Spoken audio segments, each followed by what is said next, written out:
लोग हमारे जीवन के सुख और दुख के जिम्मेदार हैं और इस संसार में हमारे सुख और दुख के जिम्मेदार हमारे अलावा और हमारी मनोवृत्ति के अलावा कोई और नहीं।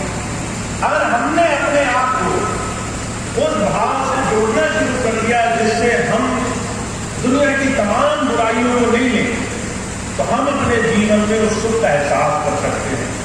महाराज जी अक्सर मिसाल फरमाया करते थे, कहा करते थे अगर जंगल से शेर को तरह तरह की बात कहने वाले अनगिनत छोटे छोटे जीव जंतु कीड़े मकोड़े रोज चिल्लाते रहे, जैसे तो शेर को अनगिनत लोगों की बात की एक क्षण चिंता नहीं होती, ऐसे अगर तुमने अपना मन बना लिया तो आप इस पूरे दिन के, इस पूरे समय के अनगिनत कौतूहल से सिर्फ एक छोटी बात से बचने लग जाओगे कि आप अपने मन में, अपने शरीर में और अपनी आत्मा में आने वाले हर एक नई चीज को छान करके उसको बहुत समीक्षा करके अपने जीवन में ढाल।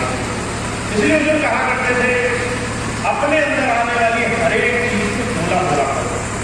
आपको हर एक इंसान कोई चीज दे, वो हर एक चीज आपके लिए लाभकारी नहीं हो। किसी ने आपको गाली दी, वो गाली आपका भला नहीं करेगी। किसी ने आपकी उपेक्षा करी, किसी ने आपके बारे में बुरा बोला, वो आपका भला नहीं करेगा। और अगर आपने वो चीज पकड़ ली, अगर आपने मन में बसा ली, अगर आप वो बात घर ले गए 2, 4, 10 दिन उसी पर सोचते रहे तो आपका नुकसान जरूर करेगा।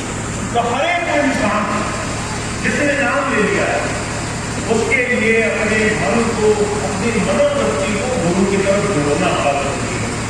संत मत में इसको 2 बातों के अनुरूप कहा जाता है। कहा जाता है या तो तुम गुरुमुख हो या तुम मनमुख।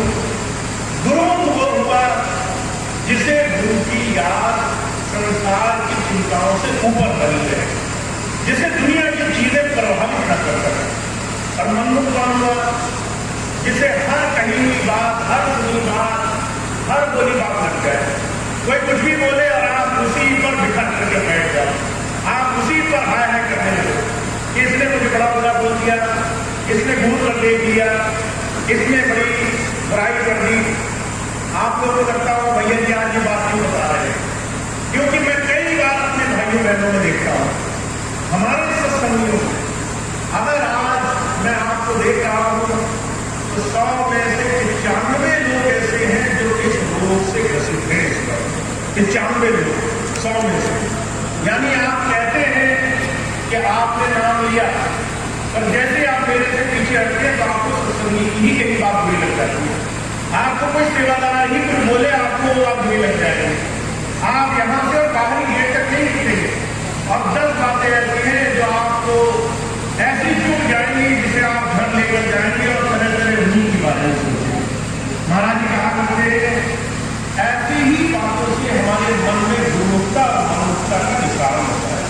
आपको ये बात समझनी पड़ेगी कि आपको गुरु जी ने सिर्फ दर्शन कराने नहीं बुलाया, आपको मन को नियंत्रित करने के लिए, मन को साधने के लिए बुलाया है। ये एक दिन का आपका यहाँ आना अपने मन को साधने का सीधा साधा सा नमूना है। जहां और लोगों को देखो, लोगों की बातें सुनो, जो तुमसे कहते हैं उन पर ध्यान दो और फिर देखो कितना उनकी बातों को घर लेकर जाते हो। अगर तुम बुरी बातों में उलझ गए तो समझ लो बनने गुरु ऐसे बन गए, हम मन की बातों में उलझ गए, गुरु जी का नाम तक लेना याद नहीं रहा। गुरु जी के सत्संग, उनके डेरे, उनके सामने बैठ करके लोग इधर उधर उलझ गए। तो हमारे लिए जानना बहुत जरूरी है, सिर्फ संत मन की धारणा एक बार नाम लेने से नहीं है।